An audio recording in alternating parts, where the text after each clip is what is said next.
This is Kurt Top with you. And these are 100 forbidden books that people tried to destroy forever.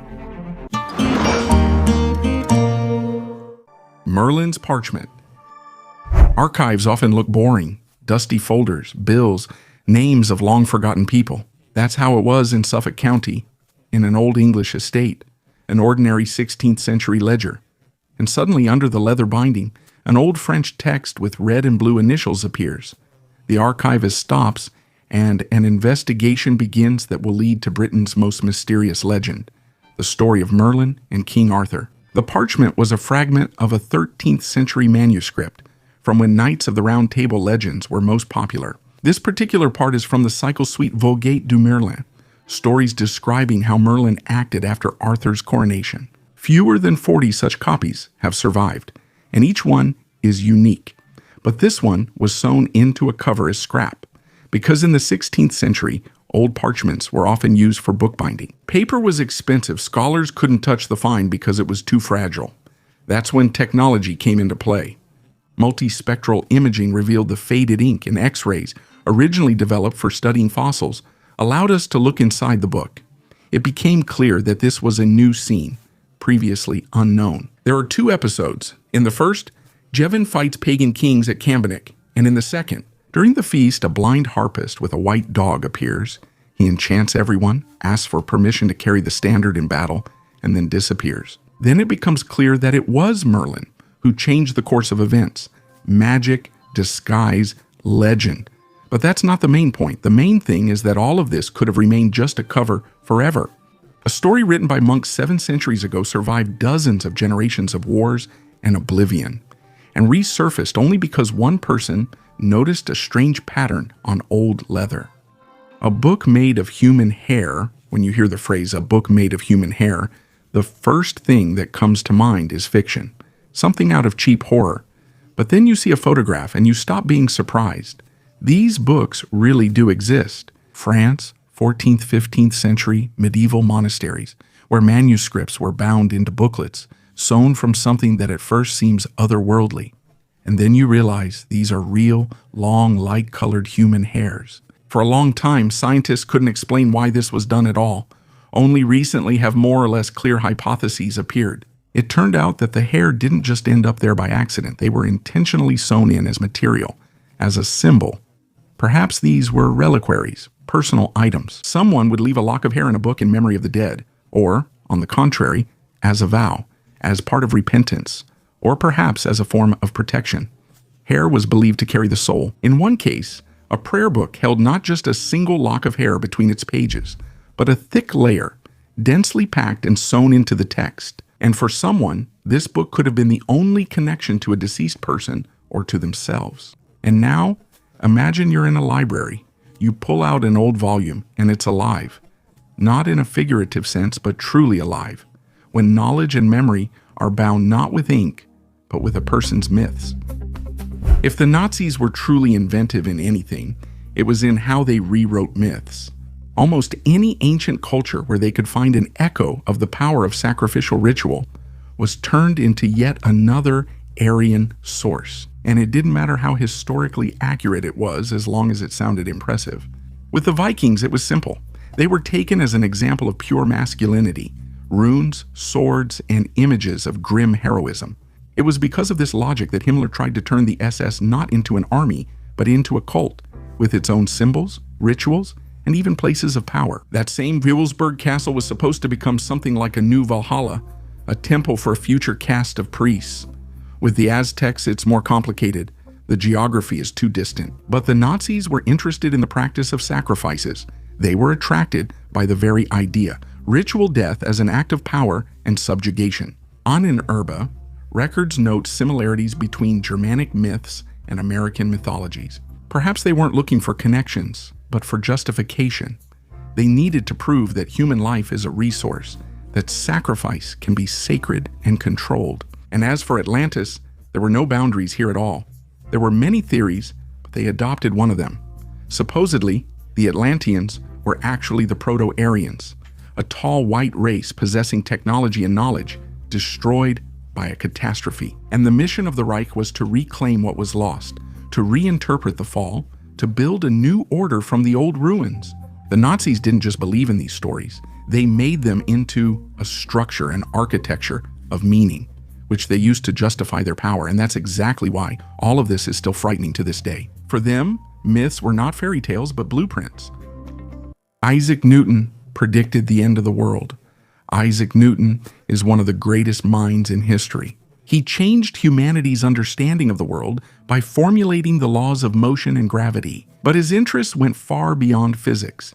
He was a mathematician, astronomer, alchemist, and theologian, striving to understand the world in all its fullness. One of the most curious discoveries associated with Newton was his predicted date for the end of the world, 2060. He calculated it based on the Bible, specifically the book of Revelation. Newton believed that the 1,260 days mentioned there actually meant years. Counting this period from the year 800, the founding of the Holy Roman Empire, he arrived at 2060. However, the scientist himself noted that this was just a hypothesis. Unlike modern scientists who separate science and religion, Newton saw them as a single whole. He believed that the world was arranged according to divine laws and tried to uncover them. At the same time, he was skeptical of hasty prophecies and warned that incorrect predictions could discredit the Holy Scripture. Today, his views may seem unusual, but in his time, natural philosophy included not only science, but also the search for divine purpose in nature.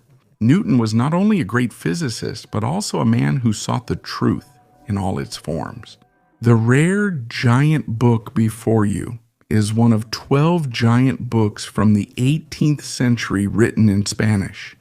Its size is impressive, almost a meter long. These books were created for religious ceremonies and contain detailed scripts of worship services. Leather binding, wooden covers, pages made from tanned animal skin. All of this made the book not only durable, but also a symbol of the church's grandeur. Such manuscripts were intended for use in temples, where clergy and the choir could read the text from a distance.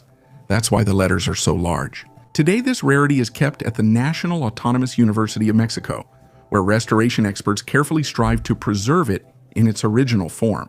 These books are a true window into the past, allowing us to see what liturgical texts looked like and what the attitude toward writing was in the era of colonial Latin America. A gruesome discovery under the floor turned an ordinary day for Amelia into a real investigation. She noticed that one of the floorboards in her house was loose and decided to lift it to find out the reason. However, instead of a simple breakage, she found old items under the board, an old coin from 1904 and a small golden book. When she opened the book, she discovered that the pages were unusually thick. Inside, there were old photographs, eerie images of the house, dark shadows in empty rooms, and mysterious portraits. Perhaps the house holds grim secrets from the past, or maybe the photographs have simply aged. However, the discovery seriously frightened Amelia herself. She admitted that since then, she has felt anxious and wants to find out what other secrets her house is hiding. A book with a surprise, a Bible with a secret compartment for a firearm, is a unique combination of religious text and the art of weaponry. This unusual artifact was made for the Venetian Doge Francesco Morosini in the 17th century. The secret mechanism allowed a miniature firearm device to be hidden inside the book, and a silk bookmark served as the trigger. It's hard to say whether Morosini used this Bible for its intended purpose, but he was known for his sharp mind and caution, which may have contributed to his long life. The Doge lived to be 74 years old, which was quite a respectable age for that time. This Bible combined the engineering skill of the era and shows how powerful people of that time sought to combine means of self-defense with everyday objects. Hidden medieval stories. Iceland is famous for its rich literary history, which dates back to the Middle Ages. Here, on an island with a population of only 380,000 people, many write books, following traditions that were formed back in the Viking era. Scholars believe that skalds, Icelandic poets, not only praised the kings of Norway, but also laid the foundation for epic prose and vast collections of knowledge. Medieval texts, from royal sagas to theological treatises, were written on expensive parchment made from calfskin, vellum. When a book became old, its materials were often reused. The text was scraped off for new writings, or scraps were used to make covers, and sometimes even church mitres. In particularly rare cases, palimpsests appeared, parchments where the old text was erased or scraped off, and a new one was written in its place. This practice became especially widespread after the Reformation in the 16th century, when Latin services were replaced by the Icelandic language. But beneath the layer of new writing, fragments of the old are often visible, and modern methods make it possible to uncover the secrets of a bygone era. The cult collection Missa in Agenda Defunctorum is a rare artifact from the early 18th century created for the performance of requiem masses. This unique collection, used by priests for reading prayers at the altar, stands out not only for its content but also for the dark symbolism of its design. The book's binding is decorated with an image of a skull and crossbones, emphasizing its purpose in rituals associated with death and remembrance. The collection includes chants and texts of the Latin liturgy that were used for the repose of the souls of the deceased. The skull symbolism on the cover reflects the contemporary view of the transience of existence and serves as a reminder of the inevitability of death, motifs characteristic of the Baroque era. Such books were works of art, symbolizing the mystique and grandeur of Catholic rituals. It is known that bindings with such symbolism were often made specifically for churches or noble families who wanted to emphasize their connection to religious tradition. This collection was probably used in a monastery or chapel, serving as a reminder of the need for prayers for the departed. Thou shalt not steal, but they stole. In the quiet English village of Little Stipping, someone broke in during the night into the church. They took several antique Victorian-era frescoes, including the most ironic of all, a plaque with the 10 Commandments, which of course included the inscription, "Thou shalt not steal." The churchwarden, 80-year-old Beezus Harwood, just shrugged. Maybe the thieves wanted to study the commandments, but it seems they didn't finish reading them. They took not only the fresco, but also an old painting of Moses. They even took an ordinary extension cord. Maybe it just happened to be handy, or maybe it was considered a relic too. Of course, the police have started an investigation, but the story itself is almost a joke now, when reality makes the plot better than any script. The Tiara of Saitaphernes. For many years, the Louvre proudly displayed the golden tiara, supposedly belonging to the Scythian king Saitaphernes. The inscription on the artifact indicated that it was presented to the king by the inhabitants of ancient Greek Olbia, and it seemed quite credible. However, behind its shiny appearance was one of the most notorious hoaxes in the history of archaeology. The story began in 1994 in Odessa, when two antique dealers, the Gokman brothers, convinced a talented jeweler, Israel Rukamovsky, to make a diadem in the ancient Greek style for their archaeologist friend. Rukamovsky, not knowing ancient mythology, relied on illustrations from the books that were given to him. The resulting masterpiece, weighing half a kilogram, looked like a genuine artifact.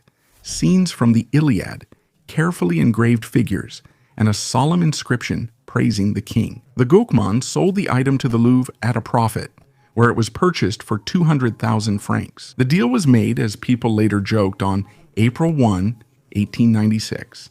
However, soon some archaeologists, particularly Adolf Furtwängler, began to doubt the authenticity of the artifact, while the Louvre insisted otherwise, attributing the criticism to envy. Adolf Furtwängler entered the salon in 1903. When Rukamovsky learned that his creation had become a museum relic, he came to Paris and personally reproduced a fragment of the diadem, proving that it was a modern forgery. The Louvre had no choice but to admit its mistake. After that, the tiara was placed in the Hall of Forgeries, and Rukamovsky himself became famous. His works became sought after, and the incident with the tiara became an important lesson for museums around the world. The aliens called home. Former American agent, American counterintelligence officer Luis Elizondo has made another sensational statement. According to him, some UFOs observed by the military have clearly visible engraved symbols that resemble ancient scripts. He claims that these signs may be an attempt by aliens to convey information or even instructions. Elizondo previously led the Secret Advanced Aerospace Threat Identification Program, which studied aerospace threats. He says that he personally saw oval-shaped objects with unusual surfaces on which symbols resembling hieroglyphs or runes were engraved. He believes that such things are not put there for no reason. It's part of communication. Interestingly, some of these symbols look similar to ancient scripts found on Earth. According to him, the Pentagon has long been comparing these signs with ancient alphabets, trying to find a match. It's possible that aliens use a universal visual language, which means we have more in common than it seems. Elizondo even mentioned the phrase, "they've already called home," hinting at attempts to contact other worlds. Elizondo's testimony is also confirmed by other witnesses. Military pilot Jake Barber described how he saw a non-human object just 150 feet away from him, and later he was allegedly taken aboard a helicopter. Elizondo: I'm sure there are many such devices, and United States intelligence has been studying them for a long time, including fragments, microchips, and even biomaterials.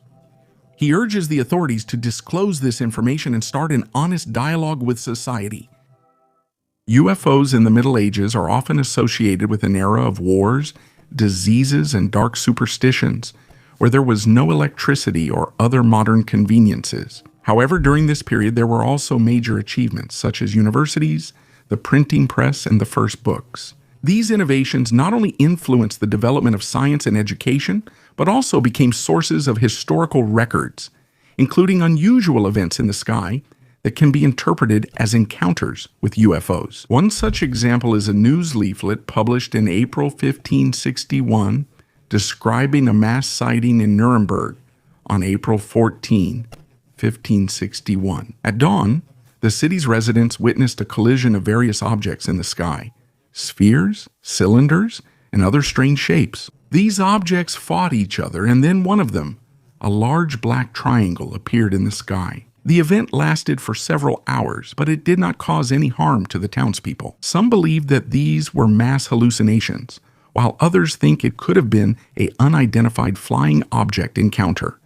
Such events are not limited to Nuremberg. In 1566 in Switzerland, in the city of Basel, similar phenomena were observed: strange figures in the sky resembling battles between celestial objects. In 1665 in Berlin, fishermen witnessed a battle of airships, as well as a strange object resembling a modern description of an unidentified flying object. These stories indicate that UFOs may have been part of human mythology and documented long before the 20th century. Message from the aliens. Oscar. Easter Island, lost in the southern part of the Pacific Ocean, became famous for its giant stone moai statues and the mysterious tablets with rongorongo inscriptions.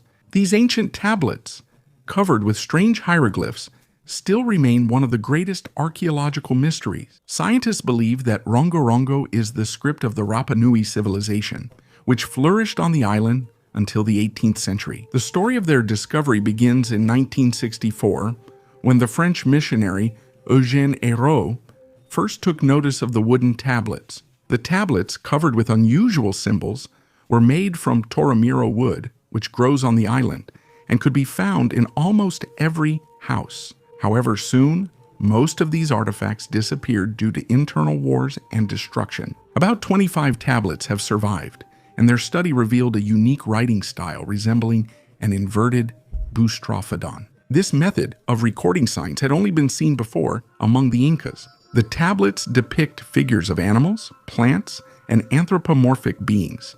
Scientists suggest that these symbols might have been used to record rituals and myths. Of particular interest is the similarity between rongorongo and other ancient scripts. Some signs resemble the hieroglyphs of ancient Egypt, India, as well as the symbols of the Harappan civilization that flourished in the Indus Valley. Parallels have even been drawn with the scripts of the Kuna Indians from Central America and drawings on the island of Sumatra. This leads to theories about ancient cultures connecting across the ocean. Attempts to decipher rongorongo continue, but a full understanding of the script remains elusive. One theory is that it describes rituals involving sacrifices to the gods. Another hypothesis, more fantastical, suggests an extraterrestrial origin for these symbols, hinting at contact with alien civilizations. Otherwise, how could people living on different continents in those distant times have had similar writing systems? And yet, in our time, even with a huge number of connections through phones, satellites, and the internet, we still speak different languages. The mystery of rongorongo remains unsolved, but its study continues to inspire scientists and enthusiasts all over the world. Gravity by Leonardo da Vinci. Leonardo da Vinci was a brilliant artist, inventor, and scientist of the Renaissance era. But as it turned out, his mind was even more insightful than previously thought. A recent study showed that he anticipated the basic principles of gravity long before Isaac Newton. In his notes found in the Codex, Orendella da Vinci drew a diagram of an experiment. A jug moves in a straight line and grains of sand pouring out of it fall straight down. He analyzed its trajectory and realized that the fall follows acceleration. This means that Leonardo realized that gravity is a force that causes objects to accelerate. But he went even further. In his notes, he used geometric figures to describe the patterns of motion. He noticed that if a jug moves with the same acceleration as falling particles, a perfect isosceles triangle is formed. This was the first step toward calculating the gravitational constant, although his mathematical calculations were inaccurate. With an error of only 3%, yes, Vinci didn't have time to bring his ideas to completion, but if his discoveries had been noticed earlier, perhaps the science of gravity would have developed faster. 500 years later, we realize how far ahead of his time he was. Miniature wonder. This miniature almanac with an embroidered cover created in France around 1780 is a true masterpiece of 18th century decorative art. Its size of just 3 by 7 centimeters makes it not only a work of art, but also an object of intriguing collectible interest. Such miniatures were popular among the French aristocracy and served both practical and aesthetic purposes. The cover is made of embroidered fabric and decorated with an intricate floral design, which symbolized not only the taste of the era, but also the high skill of the craftswomen of that time. The red and blue decorative elements on the edges give the item additional elegance. Such almanacs were often used as gifts accompanied by personal inscriptions or poems, adding even more personal value to the item. Its small size suggests that it was intended to be carried in pockets or reticules, allowing the owners to display their refined taste. It may have contained brief notes, calendars, or even love messages, making it a witness to the intimate moments of life in those years. Silver amulet. In Germany, not far from Frankfurt, archaeologists discovered a unique artifact, a silver amulet known as the Frankfurt silver inscription. This is the oldest evidence of Christianity north of the Alps, dating back to around 230 to 270 AD. The discovery significantly expands our understanding of the spread of Christianity in the Roman Empire. The amulet was found during excavations of a Roman cemetery in the Heilmannstrasse area in the ancient city of Nida. Among the 127 burials, special attention was drawn to the grave of a man aged 30 to 45, along with unusual burial gifts such as ceramics and an incense burner. Under his chin, a rolled-up piece of silver foil was discovered. Analysis showed that it was a phylactery, an amulet intended to protect its wearer. The contents of the inscription applied to the silver were deciphered using computer tomography. The text in Latin consists of 18 lines and contains exclusively Christian formulas such as holy, holy, holy, and in the name of Jesus Christ, the Son of God. It also includes quotes from the Epistle to the Philippians by the Apostle Paul. This discovery proves that Christianity spread in the region several decades earlier than previously thought. Nida, as a major Roman cultural and administrative center, became a place where the new Roman religion was able to take root in a multicultural environment.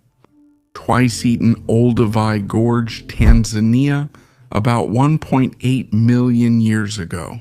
Archaeologists found 2 different sets of bite marks on the bones of early humans. The first were wide, jagged notches along the edges, like those made by a chisel, which are left by a crocodile. The second layer was already on top of the first. Narrow punctures and long, shallow scratches are characteristic of a big cat, like a leopard or a similar predator. So it turns out that the people were first grabbed by a crocodile, and then a land predator got to the remains. Unfortunately, in those times, this was the usual situation in the early savanna. Water attracts both prey and predators. Such findings challenge the idea that humans have always been hunters. 2 million years ago, humans were just one of the elements in the food chain. At one stage of evolution, we were often the resources ourselves. A standard trip for water for a human was a chance to get food, and just as much a chance to be eaten twice over. Predators are a good indicator of how dangerous the watering hole area was before humans became top predators. The Canadian ruins of northern Ontario rarely offer huge archaeological news, but the 2018 hurricane brought a sensation when the wind uprooted a century-old pine near the town of Veva. Under the roots, there was a granite slab almost 2 by 1.5 meters in size, its surface polished by a glacier, and along the edges a neat frame was carved with 255 runes inside, within the Futhark. The full text is the Lord's Prayer, not a single mistake. The depth of the carving is uniform, as if the craftsman was writing with a familiar alphabet. On the right, a ship with 16 figures is engraved, and inside, a bit lower, there are 14 crosses of unknown meaning. Radiocarbon dating doesn't help here, but geochemists determined that the thinnest layer of oxides on the cut surface formed over about 200 years. So, the pendulum dates back to the early 19th century, the era when Swedish and Norwegian settlers were developing the area. Vikings. No, the style of the runes is already late, closer to the ethnographic monuments of Scandinavia, and the Christian prayer hints at a missionary context. The main question is why the slab ended up face down in the middle of the forest. One version is that it was a forest church for a temporary lumberjack camp, where the stone served as an altar. Another version is that it was a memorial to a fallen crew. 16 on the boat and 14 crosses nearby may represent the survivors and victims of a Great Lakes shipwreck. Whatever the mystery, the inscription became this century's longest runic prayer. Returning to North America, there are artifacts you don't get to see. You might be surprised, but not all archaeological finds make it to museum displays. Some disappear even before they are officially documented. There are no press releases about them, they aren't shown on television, and they don't even make it into scientific catalogs. They are either lost or hidden. Sometimes it's by order from above, sometimes to avoid causing problems, and sometimes because no one wants to explain what these things even are. In one of the expeditions in the 1970s, which was mentioned by chance by a former assistant at the Cairo Museum, it was about a copper disc that was found. On its surface, there were symbols that couldn't be matched to any known script. The object was taken to storage, and a month later it was lost. Later photographs were found showing the disc in something resembling a star map, only it wasn't ours. There is even evidence that in burials from the 5th dynasty, objects made of strange alloys that couldn't be analyzed were found. One of the archaeologists who kept a copy of the report claimed, "This is not bronze, not gold, not silver, it's something else. No one knows where they are now." Some might say this is a myth, but then why is access to the Cairo Museum's storage closed to most researchers? Why can't even Egyptian scientists get in there without special permission? These items could explain a lot or cast too much doubt on things. Boxes from Argentina.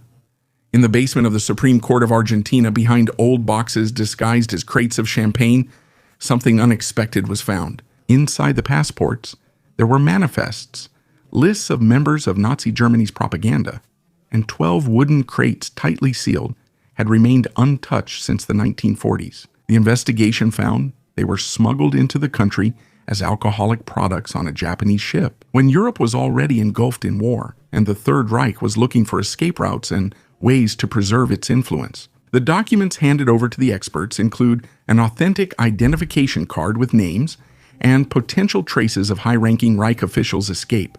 These are not rumors about Nazis fleeing to Latin America. These are physical pieces of evidence that have been stored in the government archives for almost 80 years. Argentina has long been on the list of countries where former Nazis could have hidden. But it's one thing to have a theory, and quite another to have a discovery confirmed by official sources. The question now is not whether they were there, but why no one has searched for these documents until now, or, on the contrary, why everyone knew but remained silent. Religion, UFOs, and cosmic mythology. Today we divide the world into believers and skeptics, but there is one area where faith and science are strangely intertwined, and that's ufology. Essentially, UFOs are a new form of an old religion. Only instead of gods, there are beings from other star systems. Belief in aliens has become what belief in angels used to be. They come from the skies, they are more intelligent than us, and they often bring revelations. Philosopher Paul Kurz called ufology the mythology of the space age. He said that people need to feel that they are not alone, that someone is watching and possibly guiding us. In the past, this was done by God.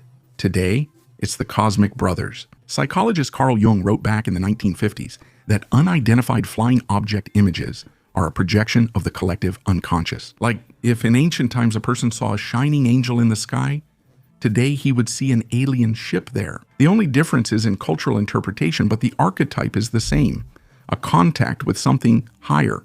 But there are also those who went further. Since the 1970s, real unidentified flying object religions have started to appear in the world. For example, the Rail movement, founded by the creator of the Elohim Temple. He claimed that he personally met with aliens and even visited their planet. And there are dozens of such movements. People sincerely believe that we are the product of genetic engineering created by an extraterrestrial civilization. Some are waiting for the second coming, others for the return of their creators. A non-biblical miracle, the famous biblical miracle when Moses supposedly parted the waters of the Red Sea to lead the Israelites, was considered supernatural intervention for many centuries. However, modern scientists offer a much more down-to-earth explanation, and it's no less impressive. A new study has shown that about 3,500 years ago, weather and geographical conditions could very well have created the effect described in the Old Testament. Scientists from the National Center for Atmospheric Research in the United States proved this using a computer model. With a wind speed of about 100 km/h blowing in the right direction, the water could have temporarily receded, exposing land up to 5 kilometers wide, and then just as suddenly returned, like a tsunami wave. The biblical account says that the Lord made the sea move with a strong east wind all night. Researchers are convinced that the wind is the key to the mystery, as the crossing site, the shallow and flat Gulf of Suez, is now considered more often than the deep Gulf of Aqaba, where such a phenomenon would be possible. It is also known that Napoleon led his army across the shallow waters there during low tide in 1789, but almost drowned on the way back. There are other hypotheses as well. For example, the crossing might not have been through the Red Sea, but through Tanis, the so-called Sea of Reeds, mentioned in the original Hebrew. Or the water could have receded because of an earthquake and tsunami, as happens in modern disasters when a wave pulls the water far away from the shore. The secret of the ancient miracle may not involve defying nature, but rather knowing the right time, place, and having faith. A treasure of gold jewelry. Archaeologists, while exploring the Karnak temple complex in Luxor, discovered an ancient vessel filled with gold jewelry, beads, and figurines of Egyptian gods. According to experts, the find dates back to the 26th dynasty of Egypt and is about 2,600 years old. Jewelry in ancient Egypt was not just a luxury item. It was considered a magical amulet that protected the owner from evil and disease. They played an important role not only in life but also in the afterlife, providing protection for eternity. Among the artifacts, statuettes of the god Ammon, the goddess Mut, and their son Khonsu stand out in particular. They were probably used as amulets and worn around the neck. Ammon, he was considered the king of the gods and the patron of pharaohs, and later merged with Ra, becoming the embodiment of both the visible and invisible deity. All the discovered items will be restored and possibly put on display in the Luxor Museum. The singing sarcophagi of the Serapeum. Beneath the sands of Saqqara lies a 300-meter-long gallery with 40 granite boxes in its side niches, each weighing over 60 tons. Egyptologists call them the sarcophagi of the sacred Apis bulls. But inside, they're almost empty, with only rare bone fragments. But the main thing here is the acoustics. When acoustics experts from Massachusetts first turned on a low-frequency generator in 2019, the granite inside one of the boxes began to sing, a perfect pure tone of 110 hertz, which matches the resonant frequency of the human chest. If you stand inside, the sound literally vibrates in your bones. Ancient priests could have used this to put themselves and possibly bulls into an altered state. But then why are the lids half a meter thick, polished on the inside to a mirror finish? There is a hypothesis that the boxes were not tombs, but resonators that amplified the vibrations of the earth, with their polished inner surface reflecting sound and repeatedly creating standing waves. Some researchers suggest that the complex might have contained an entire sound organ, a system of chambers tuned to different frequencies. If that's the case, the Serapeum is not a cemetery. It's an ancient laboratory of acoustic energy. The return of Utsurobuni is mentioned in a strange record in Japanese chronicles from 1803. Fishermen from the village of Harakihara pulled a round lacquered boat out of the water, about the size of a small room. Inside was a young woman in bright clothing with copper-colored hair, an inscription on the side, and a tightly sealed box that she didn't give to anyone. They quickly recorded the story, added it to the local archive, accompanied it with drawings, and, according to legend, silently sent the object and its guest back into the sea. For almost 2 centuries, the event remained folklore, until, in 2024, the Baroque National Museum found 7 forgotten engravings made by eyewitnesses in a private collection. In them, the boat doesn't look like a barrel, but like a neat disc with portholes, and the inscriptions along the side resemble a mix of Sanskrit and Arabic. The museum showed the discovered engravings beside a replica of the boat, a disc just over 2 meters wide with round windows and a narrow hatch. Scientists argue. Some say we are looking at an experimental wooden boiler from the Udo era, while others insist that the shape, the air tightness, and the assembly do not resemble any known Japanese ship of that time. The story once again moved from folklore into the realm of scientific discussion. And the main question is, could the original have remained on the seabed until today, while keeping the secret of the copper box, which the girl never opened? Night versus snails. Medieval manuscripts are not only sources of knowledge, but also a real treasure trove of mysterious and amusing illustrations. Among them, special attention is deserved by marginalia, strange drawings in the margins of manuscripts. And one of the most curious scenes, found in English and French books of the 13th and 14th centuries, is the battle between a knight and a snail. Why did monks copying books feel the need to depict such an absurd scene? One explanation is simple boredom. The monks entertained themselves by decorating the pages with grotesque drawings, and gradually this became a kind of art. But such illustrations could also have hidden meanings. Perhaps the snail symbolized cowardice, since like the knight in armor, it hides in its shell. Some historians believe that this is a satire on the slowness of the aristocracy, or even a mockery of certain political groups. Be that as it may, these strange scenes still spark debates among researchers, and the battle between the knight and the snail remains one of the most mysterious medieval miniatures. New mysteries of Egyptian burial practices. For the first time, scientists have conducted a detailed analysis of the pink and white paste used to seal coffins in ancient Egypt. The study showed that these substances had different compositions and served different functions. One of the first samples studied was the coffin of Pakepu, a priest and guardian of burials in Thebes, who lived about 2,700 years ago. His wooden coffin, kept at the Fitzwilliam Museum in Cambridge, consisted of 2 parts, an inner and an intermediate coffin, sealed with special compounds. Analysis showed that the pink paste was used to fill structural gaps, while the white one served as a base for painting. Interestingly, a layer resembling papier-mâché was found in the inner coffin, a multi-layered composition of linen and plaster, similar to those used for burial masks and mummy casings. The main component of both pastes was calcite, obtained by grinding limestone. However, a purer material was used in the inner coffin, which confirms the special attention given to the structure that was in direct contact with the body. The pink paste, which contained iron impurities, was coarser and served technical purposes. Its granular structure helped prevent shrinkage during drying. The variety of joints indicates that different craftsmen worked on the coffin, each applying their own method. The End of the World document. According to several sources, there is a secret document in the Vatican about the end of the world, containing prophecies about the fate of humanity. This document is said to describe key events of the 20th century, including world wars and global conflicts. Many believe that the prophecy not only explains the causes of past disasters, but also contains predictions for the future that concern the very structure of society and the dangers awaiting humanity. The document is allegedly kept in the Vatican Apostolic Archive, access to which is restricted to a limited circle of people. It is believed that the text is too grim, and raises serious concerns, which is why the Church keeps it hidden from the general public to avoid provoking mass panic and to prevent destabilization. The theory about the existence of a prophecy about the end of the world is supported by stories about certain popes who, after becoming familiar with its contents, became gloomy.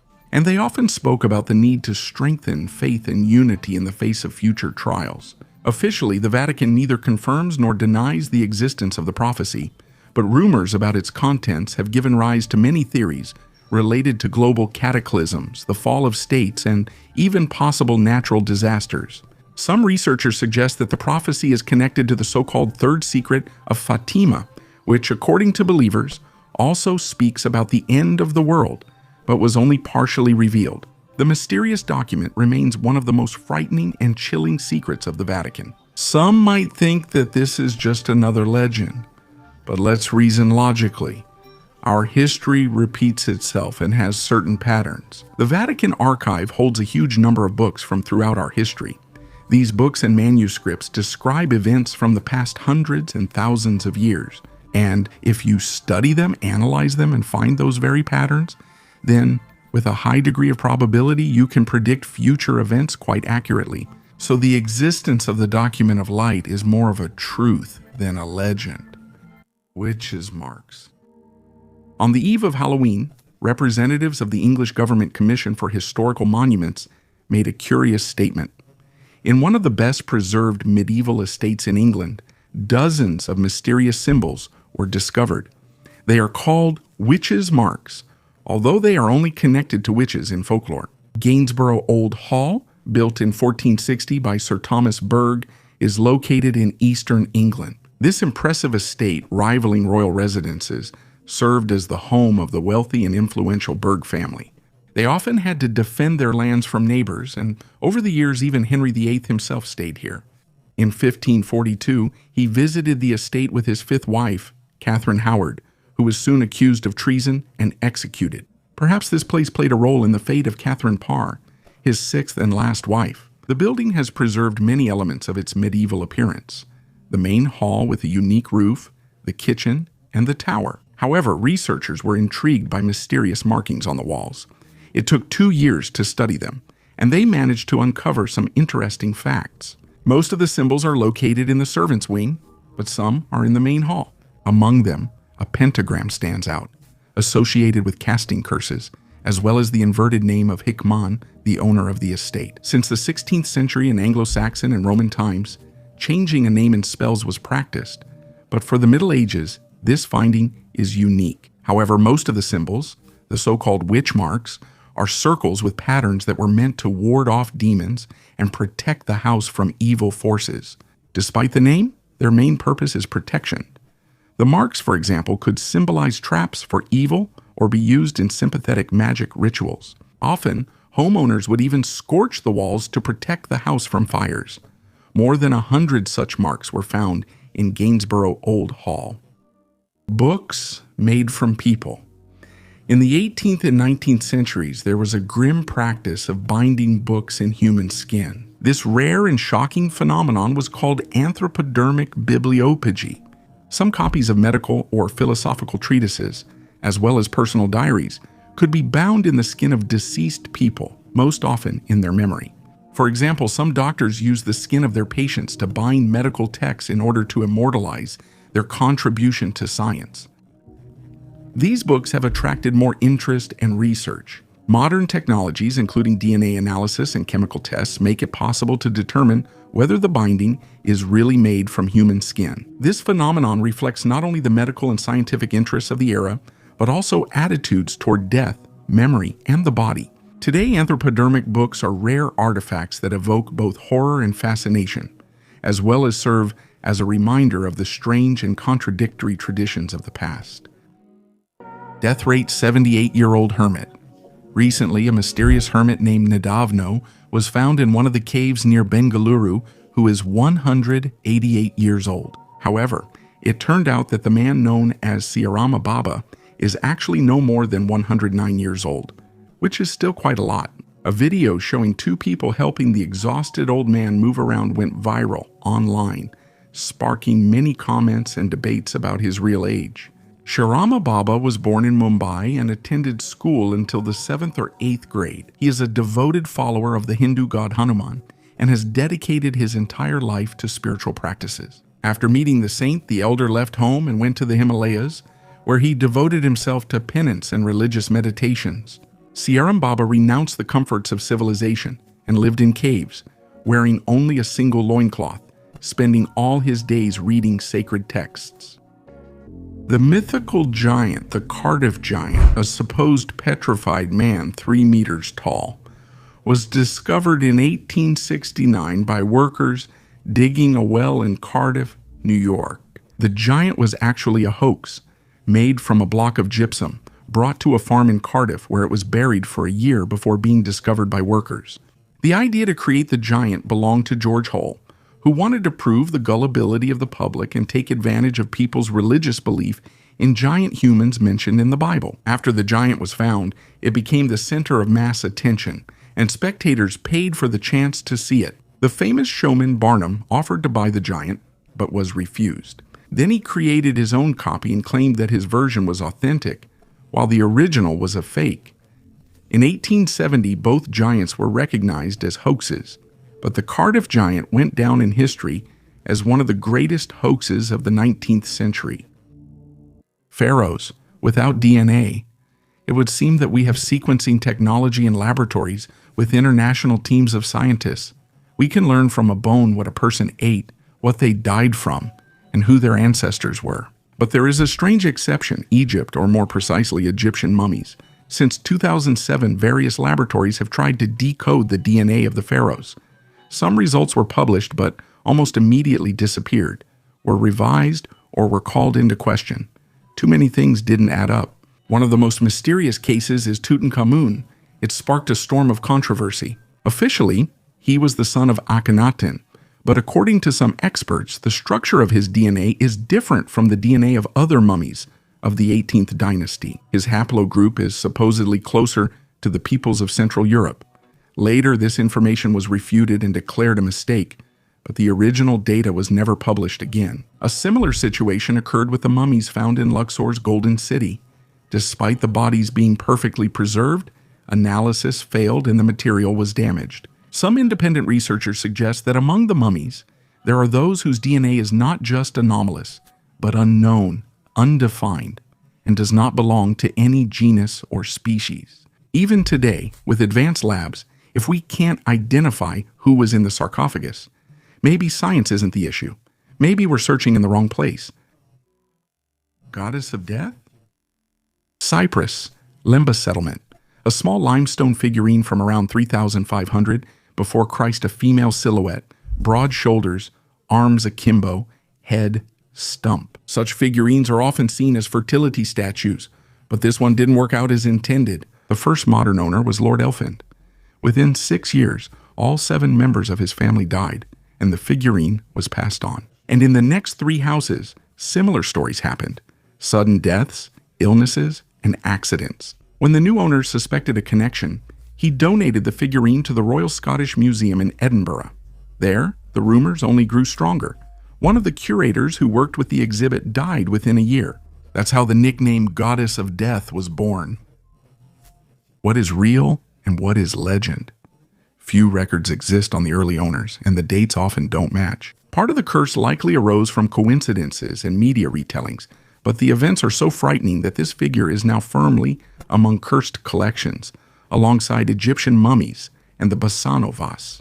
The irony is that originally it was most likely made as a symbol of life and fertility, a statuette of a goddess who was supposed to bring children, not take them away. Today the exhibit is shown with a disclaimer. Archaeology is a fact, the curse is a cultural fact, but if I'm talking about strange discoveries, I can't ignore the Lembe goddess. It's a rare case when a small piece of limestone gave rise to a legend that survived a 4,000-year journey from a Cypriot village to a museum display.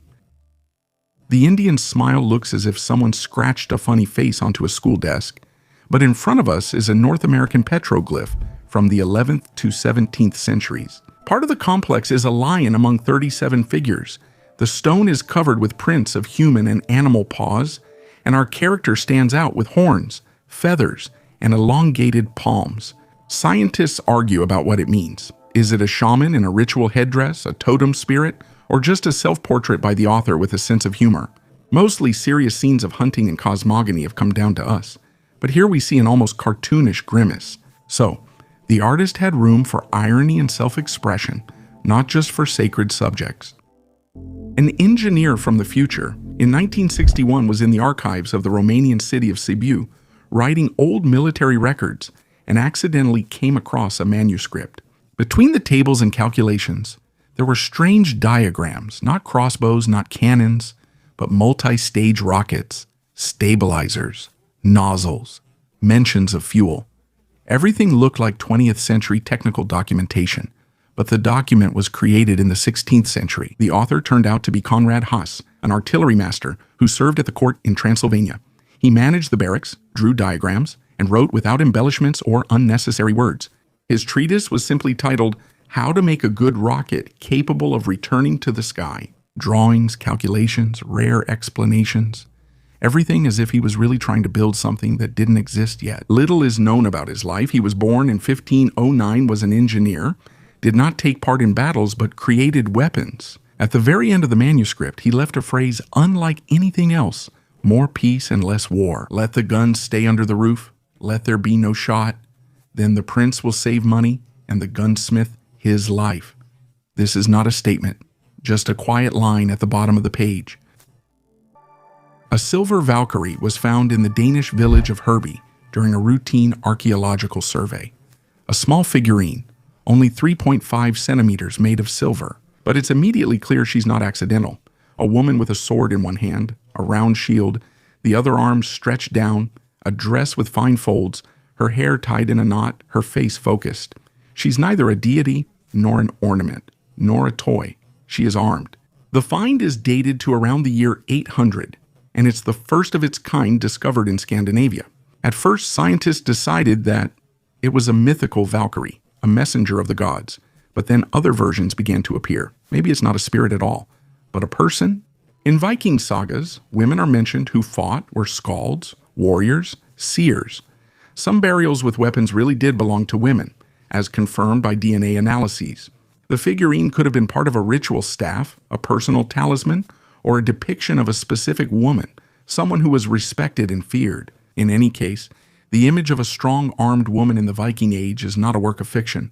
It's reality, just long hidden beneath layers of convenient assumptions. She says nothing, but her stance, her shield, her sword have already said more than all the king's gold. By the beginning of the 20th century, the Russian Empire possessed the largest gold reserve in the world, over 1,300 tons in bars, coins, state vaults, and the imperial treasury. After the revolution, all of this literally vanished from the hands of the Romanovs into nowhere. What happened to this gold? The treasure reportedly ended up with Kolchak, the White Army admiral, who moved the gold by train across Siberia to support the fight against the Bolsheviks. But then total confusion begins. One train was cut off by the Reds, another was stopped by the Japanese, the third was looted by the Czechoslovaks, and it's not even clear if the fourth one ever existed. Some amounts ended up in banks in Japan, China, and France, but not all of it. A huge portion of the hundreds of tons disappeared. According to one version, the gold was hidden in the Siberian mountains and is still somewhere in the taiga, taken out through Vladivostok abroad and secretly sold. A third version claims the gold vanished amid Civil War chaos, partly lost in secret operations. Since then, new information often surfaces in Russia. Maps are found, eyewitnesses come forward, or alleged stashes are discovered, but no official confirmation has ever been given.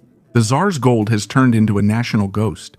It amazes me how billions can simply disappear without a trace, and not in ancient times, but just 100 years ago. We know who sat on the throne and what decrees they signed the next day, but we don't know where the metal that supported the empire is hidden. The oldest book in Europe. In January 1962, during excavations near the village of Usalonik, Greek archaeologists discovered an ancient papyrus in the funeral pyre of a noble Macedonian. This scroll, dated to around 340-320, before Christ became the first one found on the territory of mainland Greece. Since the manuscript is of a literary nature, it was recognized as the oldest book known in Europe.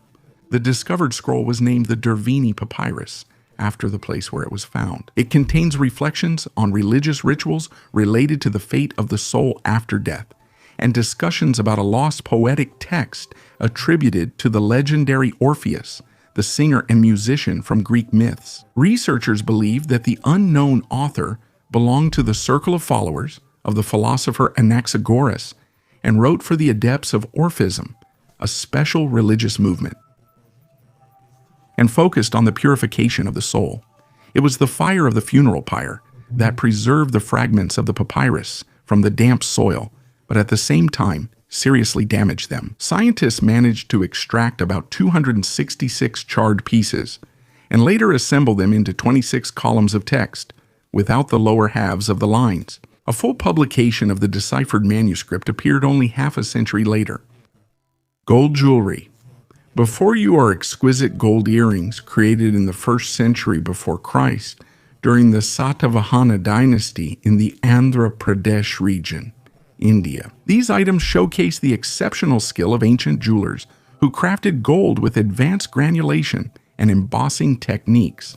The jewelry has a massive curved shape and is richly decorated. You can see images of animals on them, such as a horse and a lion, which in Indian culture symbolize strength, power, and protection. The detailing is impressive.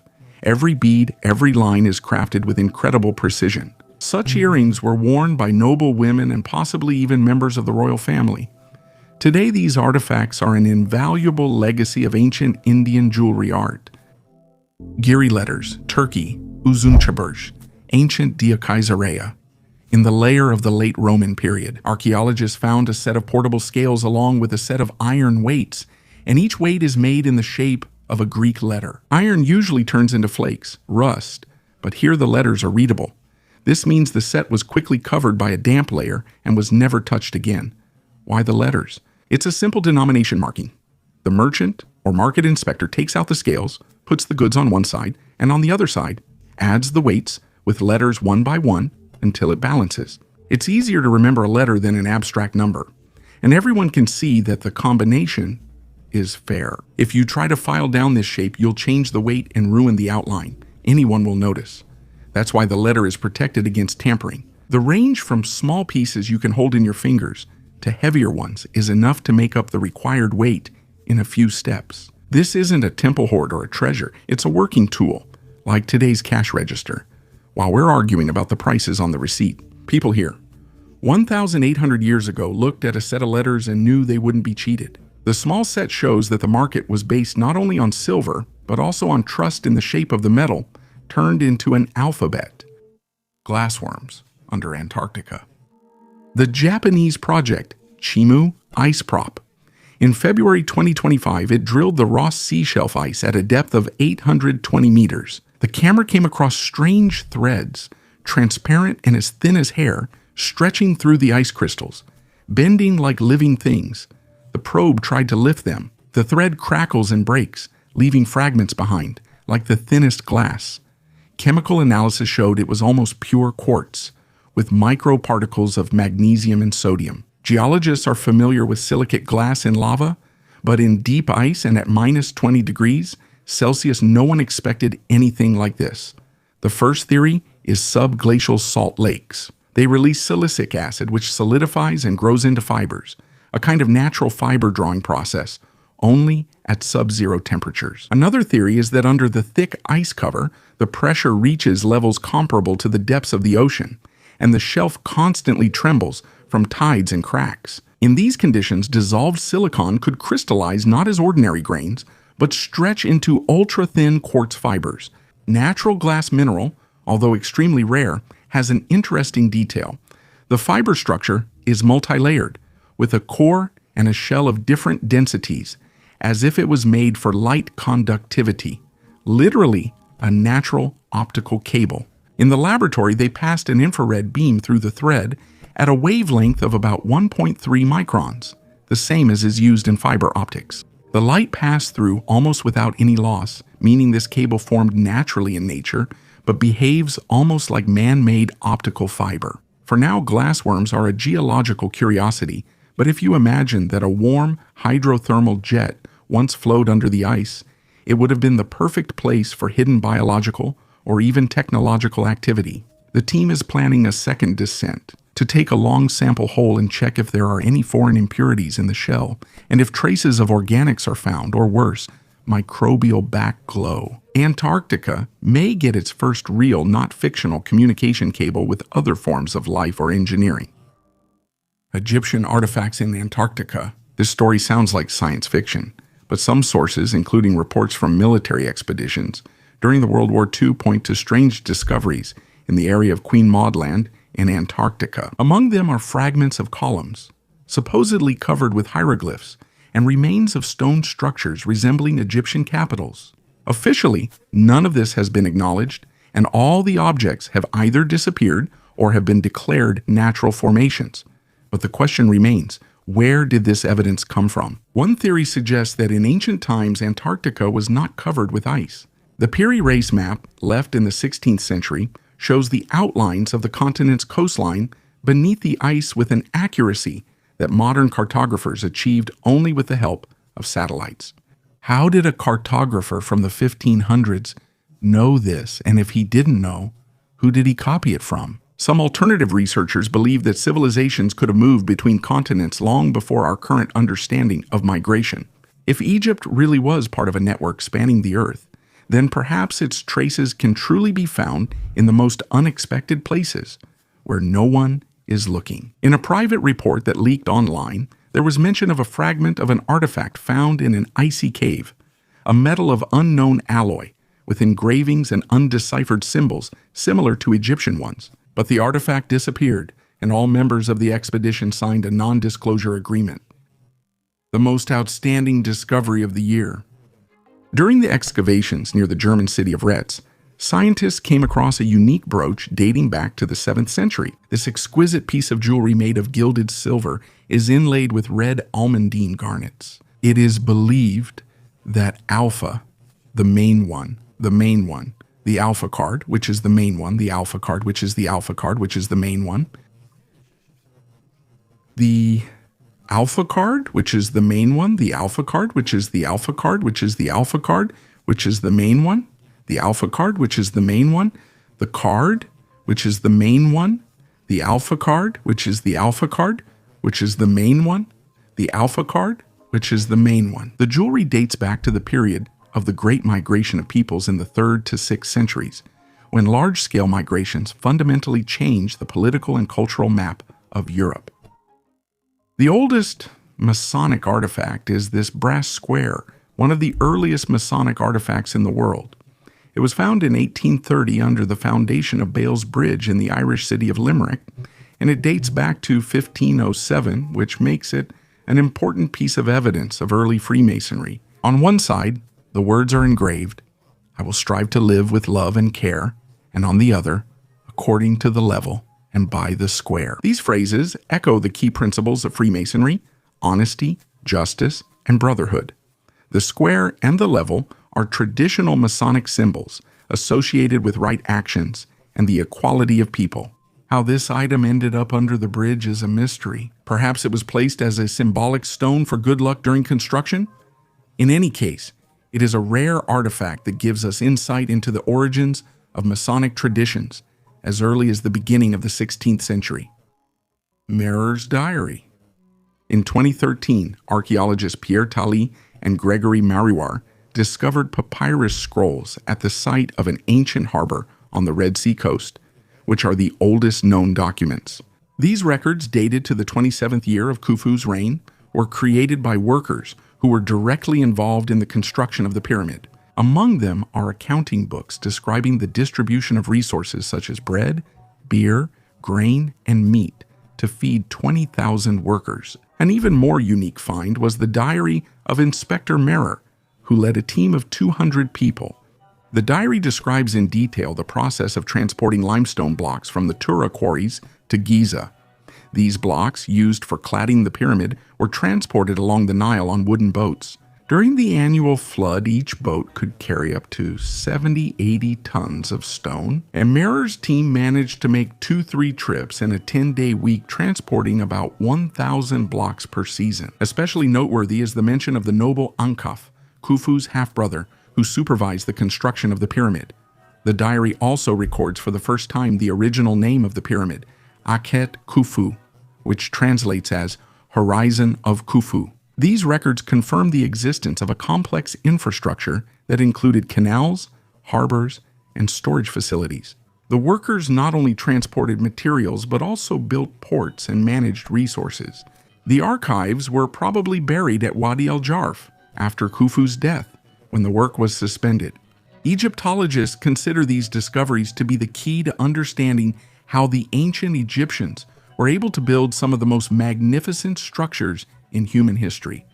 As Durimlian wrote, in the Spanish province of Leon, archaeologists made a discovery that could change our understanding of early writing. On the Iberian Peninsula, in the ancient settlement of La Peña del Castro, a spindle whorl, a small object used in weaving, was discovered with an inscription engraved in the Celtiberian alphabet. The artifact dates back to around the 1st century before Christ, and it is one of the northernmost and earliest finds of this kind. Before the arrival of the Romans, writing was hardly used in these parts, so the inscription became a real sensation. Scientists suggest that the text could have been a mark of ownership or had symbolic meaning, for example, indicating the status of the owner. Interestingly, the spindle whorl is made from local talc, which means it was produced on site. It was found in a storeroom, where there were also baskets with seeds, tools, and even remnants of dried meat. All this points to a rather developed way of life and household. This find is important evidence that the local cultures were much more complex than previously thought, and had already begun to master writing at that time. The silver cup of Quetzalcoatl. Imagine dawn at Teotihuacan, the top of the Pyramid of the Sun. A priest raises a shining disc, something never seen before. Chronicles would later call it the Cup of Quetzalcoatl. According to legend, it was in this very cup that the feathered god teacher soared into the sky and became the morning star. Descriptions are few, but all agree. The shape is perfectly round. The metal shines as if liquid, and the edges have smooth windows instead of drawings like hatches. When the cup was placed on the altar, its surface reflected both the city and sky. The priest said Quetzalcoatl looked upward through it. The Spaniards later wrote about a silver dish that radiated heat. They tried to break it apart, but the metal resisted ordinary tools, as if the alloy was harder than steel. The treasure disappeared in the turmoil of doubts, leaving only miniature clay copies, a flat disc with tongues of flame underneath. Archaeologists argue whether it was just sacred, mirror-polished obsidian, or truly an unusual alloy. But in the murals of Teotihuacan, spirals of smoke were always painted around the bowl. Could this be a hint at takeoff? Today, the bowl is being sought in archives in China, the Vatican, and with Mexican conquistadors. If found, we could analyze it and determine if it was just a regular religion, or a memory of some real flying saucer on which the serpent god set off for the stars. For now, the shiny disc remains the most enticing lost artifact of Mesoamerica.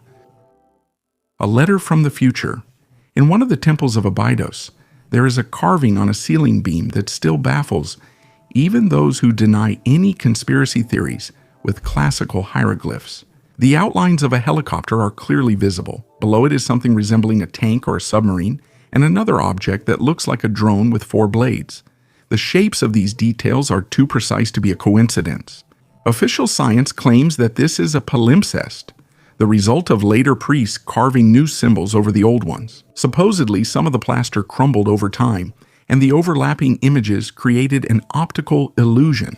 But then why is this illusion so clear? Why did the figures turn out to be complete? And most importantly, why do they look like 20th century technology rather than abstract symbols? And this isn't an isolated case. Images that are too technological for their era are also found in the temples of Dendera and Edfu. The Dendera lamp is the most famous example, a giant glass bulb with conductive elements inside. Egyptologists say it's a symbol of the origin of life, while engineers say it's almost a diagram of an electron tube. Some inscriptions contain terms that still haven't been translated, not because they've been forgotten, but because their structure doesn't fit into known grammar. The oldest map of the world has been deciphered. At the British Museum, they've uncovered the secret of one of the oldest maps of the world, a clay tablet from Babylon, created about 3,000 years ago. The so-called Imago Mundi, found in the city of Abu Haba in Iraq, has been kept in the museum's collection since 1882. The tablet shows a simplified version of the world as envisioned by Mesopotamians. The center is occupied by a rectangle representing the Euphrates River, surrounded by circles and rectangles indicating cities, including Babylon. Everything is surrounded by the Bitter River, the salty waters of the Persian Gulf, and the Mediterranean Sea. According to cuneiform expert Irving Finkel, this is a schematic representation of the space where people lived and died, and beyond it, according to the tablet, there were 8 distant regions. The text, in Akkadian, placed on top of the map and on the back, tells about the creation of the world and also retells one of the versions of the story of the Great Flood. According to it, around 1800 before Christ, God commanded King Utnapishtim to build an ark, the remains of which supposedly stayed beyond the Bitter River on the slope of a mountain. The missing fragment of the tablet discovered in 1995 helped scholars to decipher this story more accurately. In addition, the Babylonian god Marduk is mentioned, as well as fantastic creatures like the scorpion man and the lion-headed bird Anzu, which confirms the rich mythological world of the Babylonians. A unique artifact was found near the settlement of Led on the Swedish island of Åland, a Viking Age bracelet over 1,000 years old. Åland during the Viking Age was an important craft and trade center, actively interacting with regions to the south and east of the Baltic Sea. The bracelet was discovered by a private individual in a marshy area. As experts note, the find is unique. Most jewelry of that time was made of silver or bronze, whereas this piece is made of iron, a very rare material for this type of item. According to the State Historical Museum, out of more than 1,000 bracelets found, only 3 were made of iron. However, the artifact discovered on Åland has no direct analogs. Animal heads appear at the bracelet's ends, while rows of dots form an intricate pattern along its length. Thanks to the low oxygen content in the marshy soil, the bracelet has been preserved in excellent condition. Researchers suggest that the bog may have been a site for ritual offerings, and they plan to continue excavations using metal detectors. The birth certificate in front of you is one of the oldest birth certificates, created more than 4,000 years ago in the Sumerian civilization. It consists of 2 clay tablets. One is covered with cuneiform writing, and the other bears the imprint of a child's foot. In ancient Mesopotamia, such tablets were used as official documents confirming a person's birth. The cuneiform text probably contains the child's name, the parents' names, the date of birth, and possibly even astrological predictions. And the footprint served as a kind of personal signature, a unique way to identify the infant. This artifact shows how advanced the bureaucratic systems in Sumer were. Even then, people understood the importance of documentation, and such records could be used to confirm inheritance or social rights. This is a real window into the ancient world, which seems so distant, but in some ways is very similar to our own manuscript surprise. Imagine opening a medieval folio, expecting dusty prayers, but instead you get a full-fledged attraction. Some pages flare up with huge initials, others are covered with Turonian notes, an ancient shorthand that today only a couple of dozen specialists can decipher. Across the whole planet, you come across a spread where the letters form the shapes of constellations, as if the author decided to combine a school primer with the night sky. You turn the page, and in the corner you see a tiny scribble. Pisets was quickly testing his pen, composing a mini medley of poems about birds. Half the space is taken up by wide margins. Why waste expensive parchment? It turns out the emptiness here isn't really empty. It was on these margins that medieval students filled in marginalia, and later those same margins saved books from mold. The humid air would start to damage the edges of the book while the text remained untouched. There's also a completely unexpected format, the bat book. Such an almanac was carried hanging from the belt upside down, unfolded to its full length, and immediately provided a calendar, tables of lunar phases, and a list of saints for the whole year. The purple stains in the corners are scars from mold. The manuscript was once stored in damp conditions, and microbes managed to eat away at the pages. Now scientists literally count the fungal growth rings, like on an old tree. Just imagine how much information is hidden in these cosmetic defects. They use them to date the library's moves and even shift our view of that era's climate. These visual Easter eggs make the manuscript more than text. It becomes a real quest. Every note, every unexpected bookmark is a direct portal to the people who wrote, read, and used this book centuries before us. Scrolls and artificial intelligence. Thousands of fragments of text were found in the caves of Qumran, many of them biblical, some unknown. But now, decades after their discovery, science is saying something no one expected. These scrolls may not have just been written in that era. Some of them actually date to the lifetimes of the supposed authors of the Old Testament themselves. A team of researchers from the University of Groningen cleaned the manuscripts of castor oil used during conservation and conducted radiocarbon analysis again. As a result, many of the texts turned out to be much older than previously thought. Some date back to the time of Ecclesiastes, others to the era of the prophet Daniel. But what's even more interesting is not the radiocarbon dating, but Enoch, an artificial intelligence trained on the structure of the ink and traces of writing. It determined the dating of the fragments with up to 85% accuracy without damaging the parchment. Moreover, it discovered graphic similarities that had previously been ignored, overlapping styles, intersections of eras, and handwriting. This means that we can not only read these texts, but we can also trace the hand that wrote them, understand when and where, and possibly even by whom. The flood helped archaeologists. A recent powerful flood in Libya unexpectedly helped archaeologists. After Storm Daniel flooded the ancient city of Shahat, the water washed away the soil and revealed an amazing artifact, an ancient tombstone from the time of the ancient Greeks. It is made of limestone and has been perfectly preserved to this day. This discovery has become a real gift for archaeologists, since Shahat, ancient Shireen, was a major scientific and cultural center of the Hellenistic and later Roman world. The philosopher Eratosthenes, who was the first to measure the circumference of the earth, once taught here, and the city itself was famous for its temples, theaters, and libraries. Right after the discovery, the Libyan Department of Antiquities gathered specialists to protect and study the monument. The slab is now in the hands of experts who have already confirmed its authenticity. In the near future, archaeologists plan to find out the details of the inscriptions, which may reveal more about the life and people of ancient Cyrene.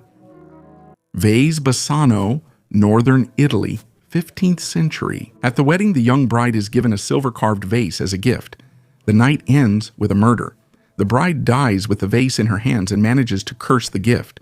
After that, the vessel passes from one relative to another, and each new owner soon dies. The story repeats itself so many times that people begin to fear the object even more than any weapon. By the end of the 20th century, the vase was allegedly unearthed again, and inside was a rolled-up note with the inscription in English, "Beware, this vase brings death." The warning failed.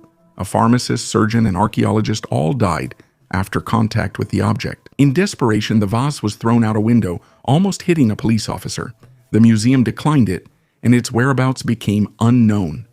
There is little documentary evidence for these events. Online, what we have is more of a legend than a verified museum artifact, but the legend has lived on for decades and continues to appear in collections of cursed objects. Sometimes things become part of history, not because they were studied by archaeologists, but because storytellers remembered them.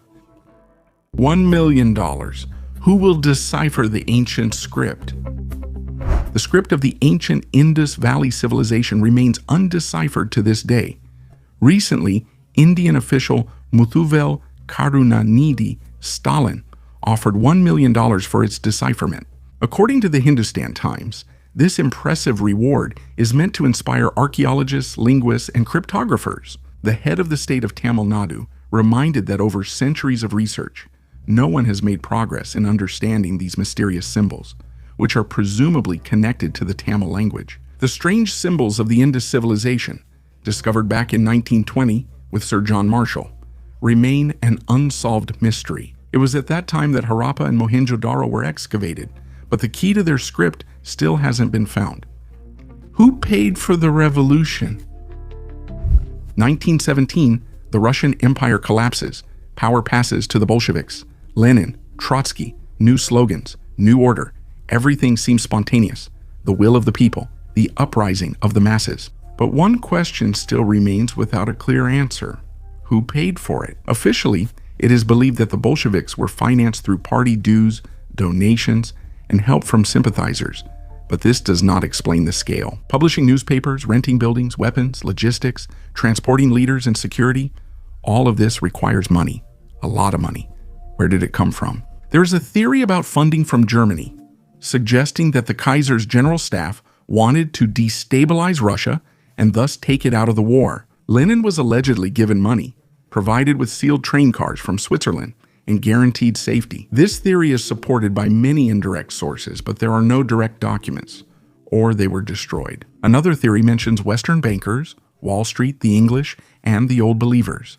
Supposedly, the revolution benefited those who wanted to bring down the old order and invest in a new controlled chaos. There are even names like Jakob, Shiv, Olaf, Ashberg, and Morgenthau. But again, there is little evidence. Everything breaks down into hints and coincidences. The strangest thing is that even after 100 years, we still can't say for sure how one of the biggest political transformations of the century was financed. We know who marched in the streets and seized the palaces, but not who printed the leaflets or paid for the trains. Maybe revolution isn't just a battle of ideas, but also invisible money and those who know how to bet on the future. Tablets in the garbage zones. There's a paradox in archaeology.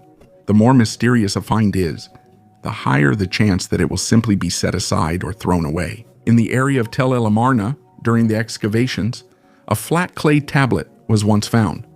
The symbols on it didn't resemble either hieroglyphs or Sumerian cuneiform. It ended up in the category of unsorted material and then disappeared, just like dozens of similar finds. Sometimes these objects are discovered years later in storage rooms, closed boxes, or even trash near excavation sites. Some didn't want to document them, some didn't understand, and some were simply afraid. After all, according to witnesses, some of the symbols on the tablets looked more like diagrams or formulas. What doesn't fit gets thrown away. That's the price of a convenient story, the pyramid inside a person. In Turkey, a man was brought to the hospital with a suspected infection, but during the ultrasound, the doctors saw something no one expected. There were 6 huge stones of perfectly regular shape in his bladder. The rest were pyramids with a total weight of more than 2 kilograms. All of this was inside, yet the patient did not feel any pain. It was later discovered that he had undergone surgery as a child, after which his bladder became enlarged. The stones formed slowly over years and took on an almost perfect geometric shape. This is one of the strangest urological cases in history. Everything was removed surgically, but the cube remained in the archive. The artifact with a mysterious inscription was discovered by British teenager Lucas Canliffe, who made an archaeological find while walking with his father in northern England. With the help of a metal detector, he discovered the pommel of a medieval sword, which is over 700 years away. Experts claim that this artifact from the late 13th century is a real rarity. The bronze handle is engraved with a Latin inscription, Jesus, King of the Jews. Historical weapons specialist Paul MacDonald noted that there are only 7 such finds, and all of them were made in Scotland. Historians suggest that this sword was used during the Wars of Scottish Independence, and it may even be connected to the era of Robert Bruce, the legendary King of Scotland. Alien Archives of the Vatican. Ufologist Steve Bastard claims that the Catholic Church is hiding evidence of extraterrestrial life in its archives and urges the Pope to reveal this information. In his opinion, the Church has known about contacts with extraterrestrial civilizations for a long time, but is deliberately hiding it. Bastard presents several pieces of evidence. First, he noticed strange images in medieval paintings, which, in his opinion, indicate the influence of UFOs. Hares fighting with knights or trumpeters using their bodies in unusual ways, in his opinion, hint at alien intervention. Secondly, in 2011, Vatican astronomer Guy Consolmagno, jokingly said that the church is ready to baptize aliens if any are found. Bastard took this as a hint at the existence of a secret Vatican program preparing for contact with extraterrestrial beings. The third piece of evidence from the ufologist is a statement by former United States intelligence officer David Grush that in 1933, Italy discovered an unidentified flying object, and Pope Pius XII handed it over to the United States. Bastard urges the public to demand that the Vatican show these archives to the world. Trilingual cuneiform inscription. Before you is the inscription of Xerxes, the first one of the great Persian kings who ruled in the 5th century before Christ. This inscription is made on a smooth section of rock 20 meters above the ground, which makes it difficult to access and gives it a special grandeur. It is located near Lake Van in modern-day Turkey and is part of the ancient Van Fortress. The inscription is unique because it is written in 3 languages: Old Persian, Elamite, and Akkadian, which was typical for Persian kings who sought to demonstrate their power over many peoples. Xerxes I, known for his campaigns against the Greeks and mentioned in Greek history, used similar inscriptions to assert his power and greatness. Each symbol here was carved with great precision, and cuneiform was used to convey the official message. The height and complexity of the inscription's placement also indicate the power of the Persian king, and it was made to be visible to everyone who passed by. The invasion of witches and ghouls in the Philippines. In the 1950s, rumors spread about an invasion of aswangs, evil creatures from Filipino folklore, similar to ghouls and witches. These mythical creatures were said to attack people, which caused a wave of fear among the population. However, behind these rumors was not folklore, but a well-planned CIA operation. To suppress the Filipino insurgents, American agents decided to take advantage of the local people's superstitions. The CIA kidnapped local residents or insurgents, killed them in horrifying ways, and left the bodies in plain sight to cause panic. Then they spread rumors that these were attacks by the aswangs. This tactic played on the fears and beliefs of the people, which led to a weakening of support for the insurgents among the local population. It was psychological warfare, aimed at breaking the people's spirit without resorting to open battles. This case shows how myths and folklore can be used for political and military purposes, turning into powerful tools of manipulation. The lost text of the Bible. In Turkey, archaeologists found a unique 5th century amulet depicting King Solomon defeating the devil. An ancient Greek inscription on the 1,600-year-old bronze pendant reads, "Our Lord has defeated the devil." This artifact may be connected to the lost text of the Bible, which speaks of Solomon's magical power. Sources claim that between the 1st and 5th centuries, there was a text called the Testament of Solomon, which was not included in the canon. In this text, Archangel Michael gives Solomon a magical ring that allows him to control demons. The discovered amulet confirms that Solomon was seen not only as a wise king, but also as a fighter against evil. The artifact was found among the ruins of an ancient military structure in Adrianople, present-day Edirne. The amulet likely belonged to a soldier who believed in Solomon's magical protection. On the reverse side of the pendant, the names of the archangels Azrael, Israfil, Gabriel, and Michael are engraved.